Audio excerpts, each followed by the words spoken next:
नमस्कार, नादी टीवी में आपका बहुत स्वागत है और मैं हूं आपके साथ अनुपमा खोपरे। महासंग्राम का पहला चरण, जी हां, देश भर में पहले चरण के लोकसभा चुनाव के तहत 102 सीटें हैं, जहां पर पहले चरण के लिए मतदान के साथ ही वर्ष 2024 के लोकसभा के गठन के लिए मतदान का श्री गणेश हो जाएगा। पहले चरण में सारे देश में 102 लोकसभा सीटों पर मतदान होगा। इनमें से उत्तर प्रदेश में 8, मध्य प्रदेश में 6, उत्तराखंड में 5 और छत्तीसगढ़ में 1 सीट पर वोट डाले जाएंगे। यदि पूरे देश की बात करें तो मणिपुर, मेघालय, मिजोरम, नागालैंड, राजस्थान, सिक्किम, तमिलनाडु, त्रिपुरा, पश्चिम बंगाल, अंडमान निकोबार, जम्मू कश्मीर, लक्षद्वीप और पुडुचेरी में किसी न किसी सीट पर पहले चरण में मतदान है।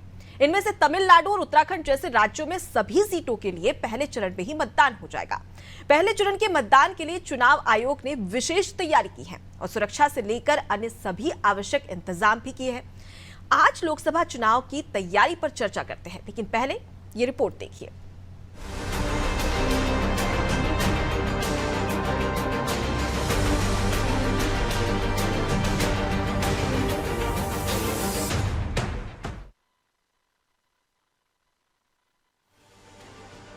एमपी, यूपी, छत्तीसगढ़, उत्तराखंड सहित सारे देश में 102 सीटों पर लोकसभा चुनाव के पहले चरण के मतदान की तैयारियां पूरी कर ली गई हैं। 19 अप्रैल को 21 राज्यों की 102 सीटों पर वोट डाले जाएंगे। इस चरण में कुल मिलाकर 1625 उम्मीदवार मैदान में हैं। इनमें केवल 134 महिला उम्मीदवार 8% हैं, जबकि बाकी 1491 पुरुष हैं। मतदान के लिए सुबह 8 से शाम 5 बजे तक का समय तय किया गया है। जो मतदाता निर्धारित समय से पहले लाइन में लग जाएंगे, उन्हें समय पूरा होने के बाद भी मताधिकार का अधिकार होगा। पहले चरण में जिन केंद्रीय मंत्रियों का सियासी भविष्य ईवीएम में कैद हो जाएगा, उनमें नितिन गडकरी, किरण रिजिजू, सर्बानंद सोनोवाल, संजीव बालियान, जितेंद्र सिंह, भूपेंद्र यादव, अर्जुन राम मेघवाल और एल मुरुगन शामिल हैं। पहले चरण में उत्तर प्रदेश की 80 लोकसभा सीटों में से 8 पर मतदान होगा। शुक्रवार को पीलीभीत, सहारनपुर, कैराना, मुजफ्फरनगर, बिजनौर, नगीना, मुरादाबाद और रामपुर में प्रत्याशियों की किस्मत ईवीएम में कैद हो जाएगी। मध्य प्रदेश में छिंदवाड़ा, बालाघाट, जबलपुर, मंडला, सीधी और शहडोल समेत कुल 6 सीटों पर पहले चरण में मतदान होगा। छत्तीसगढ़ की बस्तर सीट पर भी वोटिंग है। उत्तराखंड में अल्मोड़ा, गढ़वाल, टिहरी गढ़वाल, नैनीताल, ऊधम सिंह नगर, हरिद्वार में भी कल वोट डाले जाएंगे।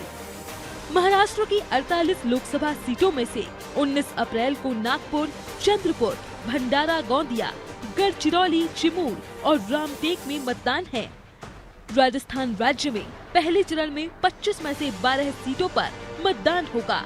इनमें गंगानगर, बीकानेर, चुरू, झुंझुनू, सीकर, जयपुर ग्रामीण, जयपुर, अलवर, भरतपुर, करौली, धौलपुर, दौसा और नागौर शामिल हैं। तमिलनाडु के सभी 39 निर्वाचन क्षेत्रों में मतदान होगा।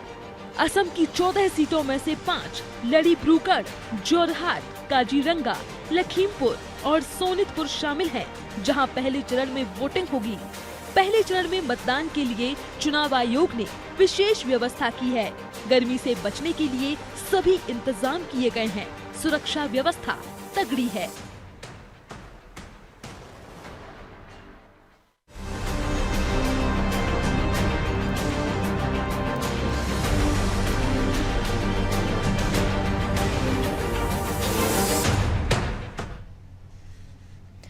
तो देखिए, 2024 के लोकसभा चुनाव के पहले चरण की वोटिंग कल सुबह 8 बजे से शुरू हो जाएगी और ठीक उससे पहले क्या तैयारियां की जा रही है निर्वाचन आयोग की ओर से, किस प्रकार से संवेदनशील केंद्र, अति संवेदनशील केंद्र पर किस प्रकार की व्यवस्था की गई है, आम जनता को, यानी कि जो मतदाता है जो अपने मताधिकार का प्रयोग करेंगे, उन्हें किसी प्रकार की कोई परेशानी ना हो, इसको लेकर भी निर्वाचन आयोग पूरी सुरक्षा के इंतजाम के साथ में तैयारी कर रहा है। तो वहीं पर अगर पुलिस प्रशासन की टीम की बात कर ली जाए तो देखिए, पुलिस प्रशासन की टीम भी चप्पे चप्पे पर नजर रखी है।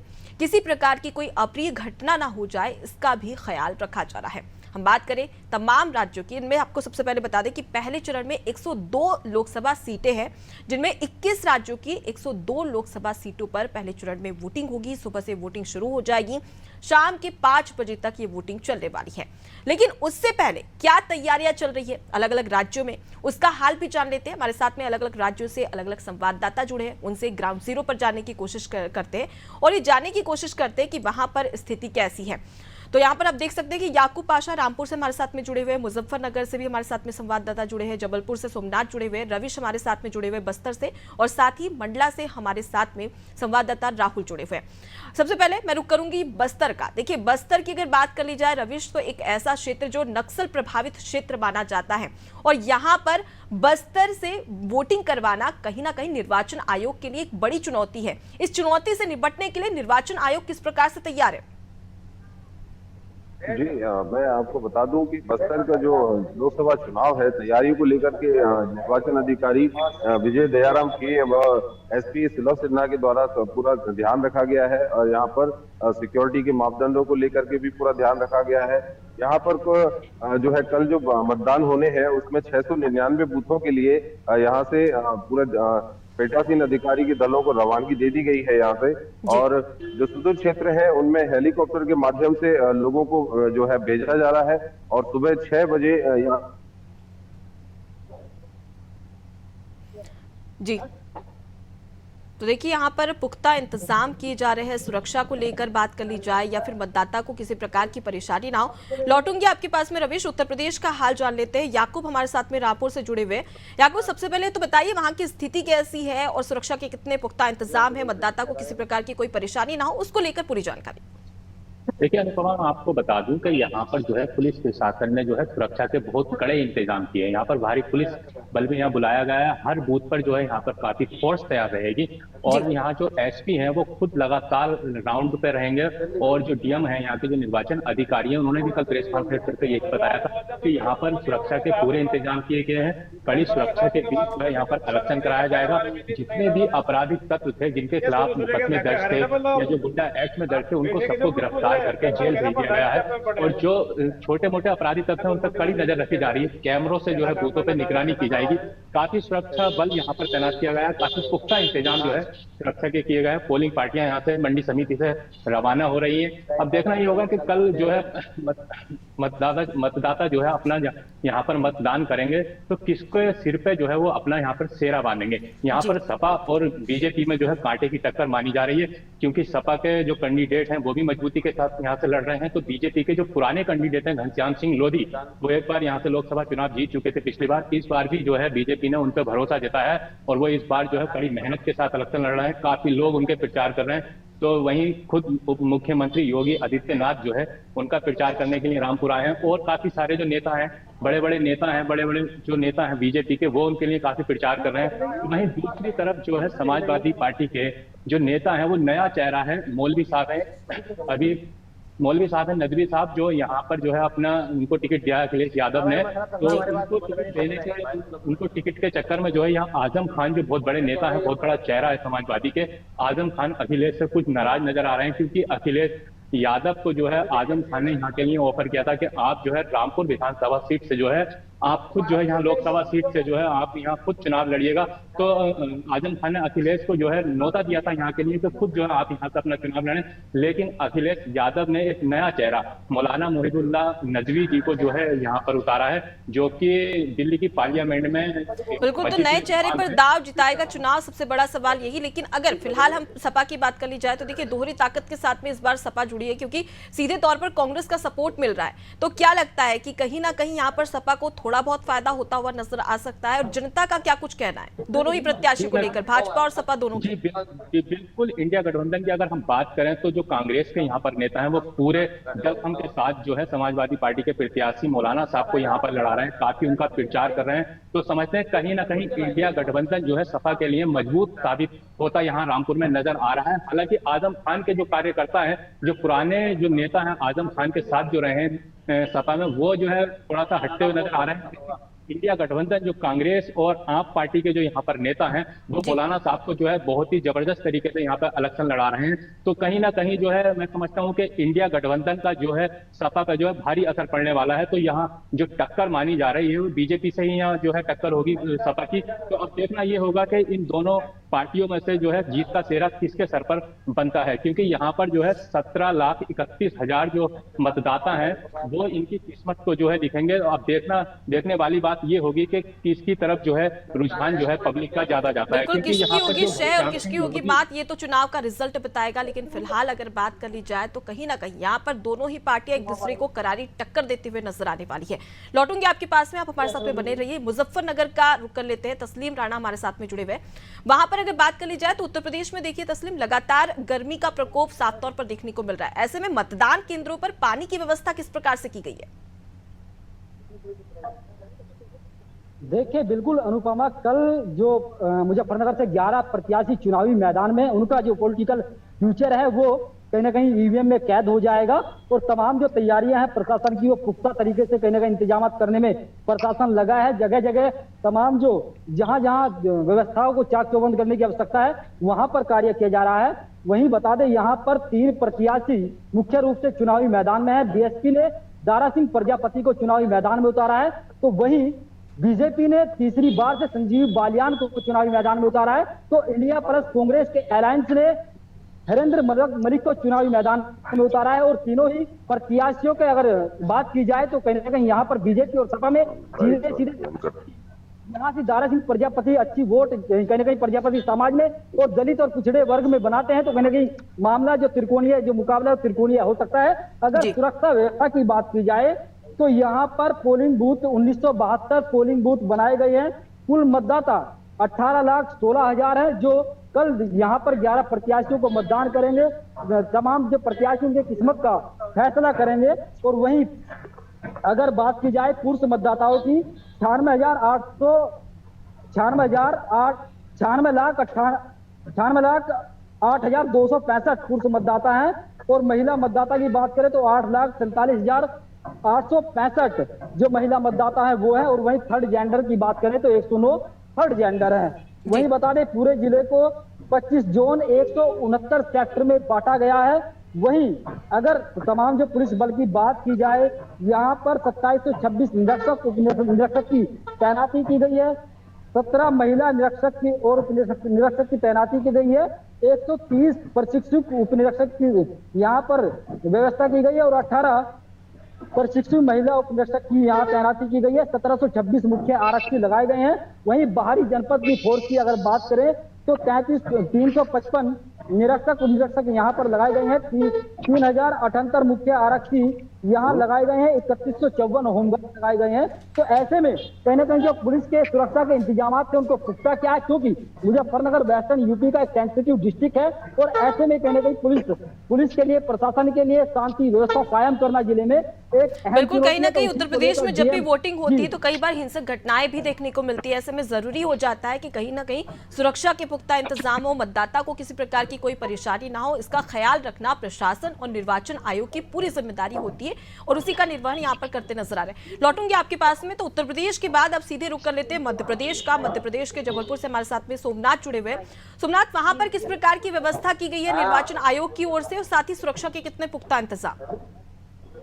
जी, सुरक्षा की बात की जाए तो सुरक्षा के व्यापक इंतजाम किए गए हैं। जिला बल के अलावा बाहर से भी 5000 से अधिक बल आया हुआ है जो पूरे इंतजाम किए गए हैं और संवेदनशील इलाकों पर विशेष तौर पर व्यवस्था की है। जिला कलेक्टर एवं पुलिस अधीक्षक द्वारा विशेष मॉनिटरिंग की जा रही है। और सुबह भी एक घटना हुई थी जहां ईवीएम का वितरण हो रहा था, वहां पे पानी का भरा हुआ ट्रक आया हुआ था। पानी उतारने के बाद उस ट्रक में शॉर्ट सर्किट से आग लग गई थी, जिसकी वजह से काफी अफवाह चल रही थी कि ईवीएम में ले जाते समय आग लग गई है। तो जिला कलेक्टर ने इसके लिए भी यह जानकारी दी थी कि अफवाह ना फैलाएं, अफवाह फैलाने वालों पर कार्रवाई की जाएगी। तो सामग्री का वितरण अब लगातार सुबह से शुरू कर दिया गया और अपने अपने सेंटर पे रवाना हो रहे हैं। जी जी फिलहाल अगर जबलपुर के सियासी समीकरणों को समझा जाए तो वहां पर किस प्रकार का हाल देखने को मिल रहा है, क्योंकि देखिए जबलपुर के अगर राजनीतिक इतिहास की बात कर ली जाए तो यहाँ पर दो ही पार्टी काफी सक्रिय, भाजपा और कांग्रेस। किस प्रकार का माहौल देखने को मिल रहा है और जनता क्या कुछ उम्मीद लगाए बैठी है कि इस बार लोकसभा चुनाव में कहीं ना कहीं जो विकास अब तक नहीं हुआ वो 5 सालों में देखने को मिल सकता है?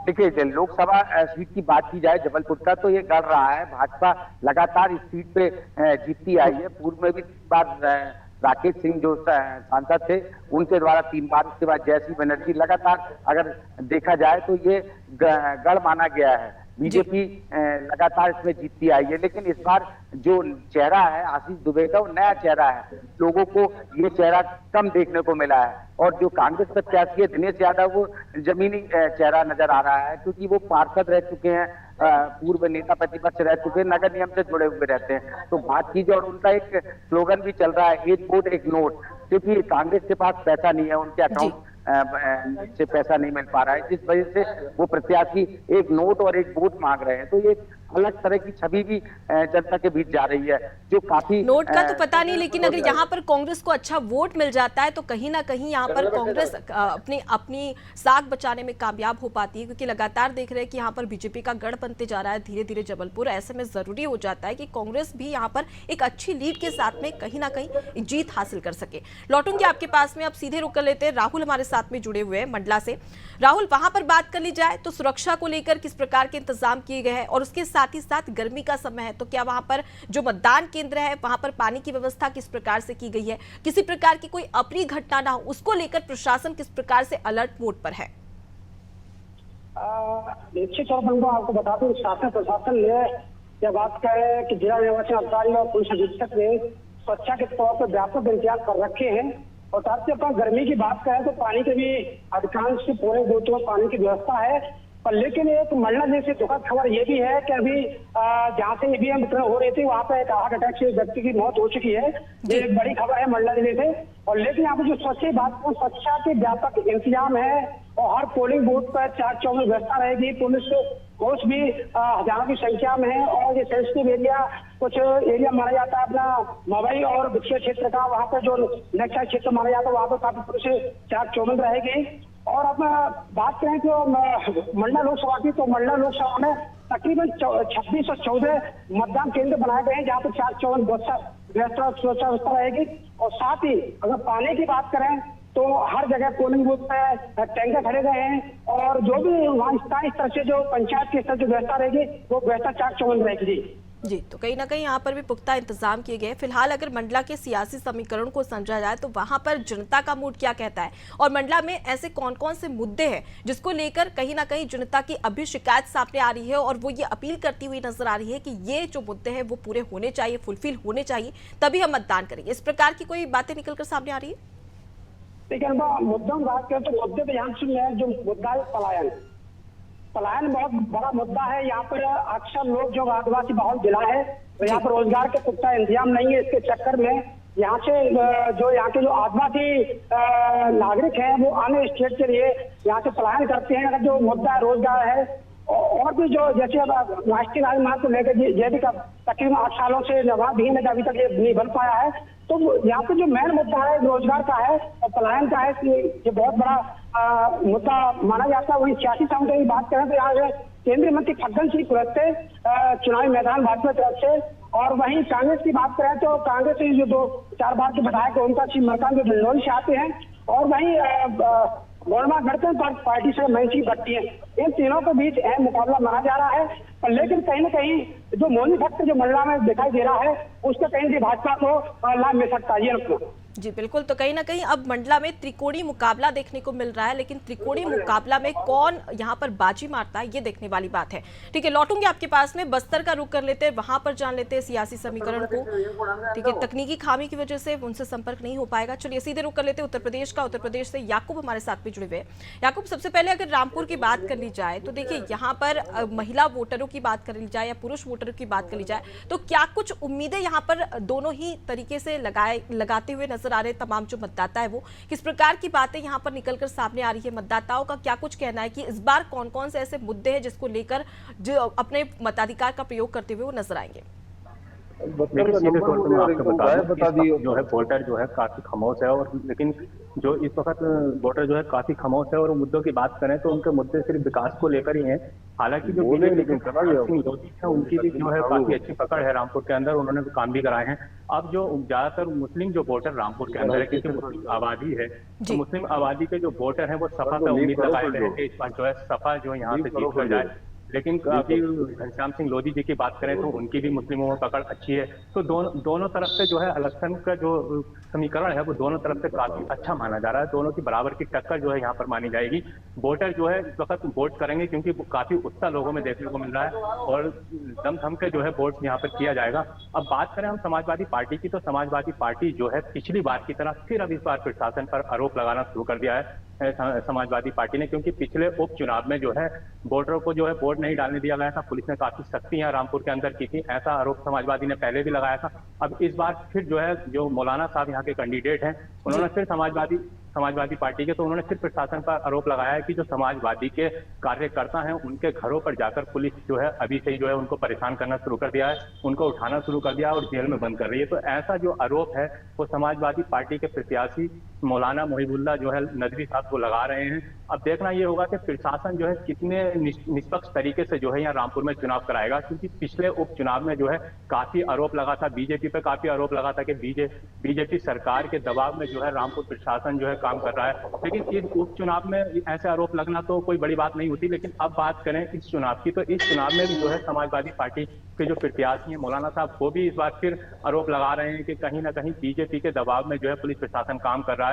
लेकिन ऐसा कुछ नहीं है। अब देखना ये होगा कि आखिरकार पुलिस प्रशासन जो है कितने निष्पक्ष तरीके से जो है यहाँ पर इलेक्शन कराएगा इस बार जो है। जी बिल्कुल, और ज़रूरी भी हो जाता है कि कहीं ना कहीं निर्वाचन आयोग की एक बड़ी जिम्मेदारी है कि निष्पक्ष तरीके से, पारदर्शिता तरीके से चुनाव करवाया जा सके, ताकि अन्य पार्टी इस पर सवाल खड़े ना कर सके। क्योंकि अगर इस पर सवाल खड़े करेंगे तो सीधे तौर पर कहीं ना कहीं निर्वाचन आयोग पर भी सवाल खड़ा होगा। लौटूंगी आपके पास में, जबलपुर का रुख कर लेते हैं। जबलपुर से हमारे साथ में लगातार सोमनाथ जुड़े हुए।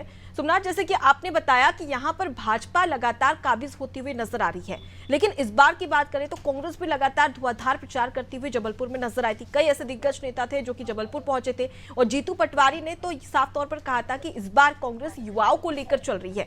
तो क्या लगता है कि इस बार जो तमाम वर्ग है, चाहे महिला वर्ग की बात करें, किसान की बात करें या युवा वर्ग की बात करें, तो उनके द्वारा क्या कुछ कहा जा रहा है कांग्रेस को लेकर और भाजपा प्रत्याशी को लेकर?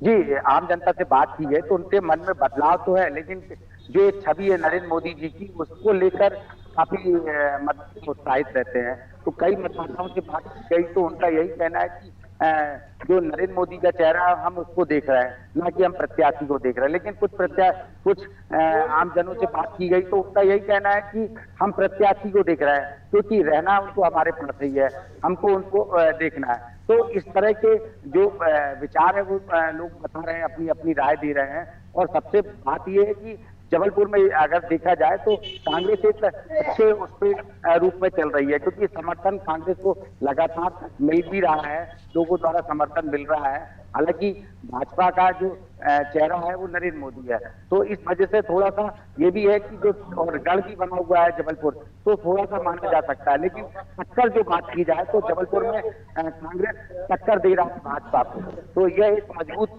कह सकते हैं। और बाकी जिस दिन मतगणना होगी उस दिन सामने आएगा कि किसकी जीत होती है। जी बिल्कुल, तो किसकी जीत होती है, किसकी हार होती है तो पता चल जाएगा। लेकिन फिलहाल निर्वाचन आयोग की ओर से जो इंतजाम किए जा रहे हैं, इससे यही उम्मीद लगाई जा सकती है कि किसी प्रकार की अप्रिय घटना ना हो, शांतिपूर्ण तरीके से मतदान हो सके। आप सभी का बहुत बहुत शुक्रिया हमसे बातचीत करने के लिए और तमाम जानकारी हम तक पहुंचाने के लिए। देखिए, महासंग्राम का पहला चरण कल होने वाला है। सुबह 8 बजे से वोटिंग शुरू हो जाएगी, जो कि शाम के 5 बजे तक चलेगी। ऐसे में हर एक अपडेट, चुनाव से जुड़ा पहले चरण का हर एक अपडेट अनादि टीवी के माध्यम से आप तक पहुंचाया जाएगा, और कल इसी समय में हर एक जानकारी आप तक पहुंचाई जाएगी। ऐसे में अनादि टीवी आपसे यह भी अपील करता है कि अगर आपके क्षेत्र में चुनाव हो रहा है तो अपने घर से बाहर निकलिएगा और अपने मतदान का प्रयोग करिए, अपने मताधिकार का प्रयोग करिए, क्योंकि आपके एक वोट का मोल अनमोल है। इसी के साथ मैं लेती हूं आपसे इजाजत। देखते रहिए अनादि टीवी। नमस्कार।